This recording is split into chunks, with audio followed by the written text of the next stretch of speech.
guys! For today's video, sa mga makakapanood ditong video ko na to na hindi nyo alam kung ano ba yung SP later na sinasabi ko.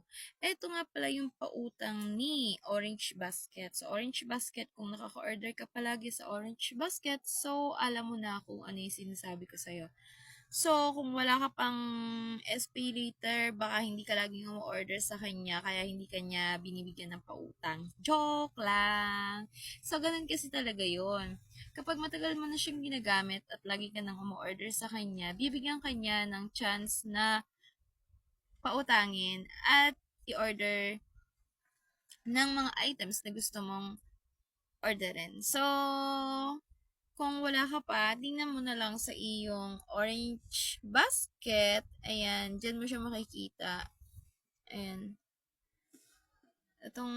Ayan, may makikita ka dyan na SP later.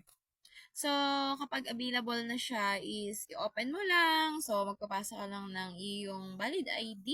At kapag na-aprobahan niya, edi, syala, meron ka na namang utang. Charot, hindi mo naman siya magiging utang kung hindi mo siya uutangin. O, diba? Ganun lang yun. Kapag umorder ka ng isang items at may nakalagay doon na pwede mo siyang utangin o bayaran through SPay later. So, why not Coconut? Utangin mo kasi ang una kasing depende rin sa kanya kung magkano yung ipauutang niya sa'yo.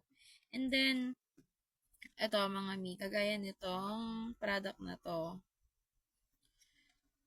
Itong ipapakita ko sa inyo. Kasi wala na akong SP later, nagamit ko na lahat. Oo, nautang ko na lahat. Charot. Binigyan ako ng SP later ng 7,000 kaso nga lang hindi ko naman nagamit. So, yun lang yung pinakang ano niya kasi mga mi, kapag di mo nagamit yung pinapautang niya sa'yo, babawiin niya rin yun. Kasi nga, hindi mo naman kailangan eh, diba? Ano pang gagawin niya doon? So, ayan.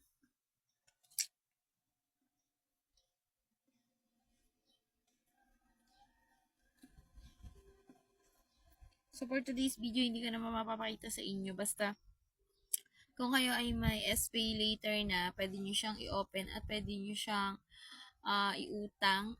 At, pwede mo rin siyang utangin into cash. So, syempre, babayaran mo rin siya. Makikita mo naman doon yung breakdown kung magkano ba yung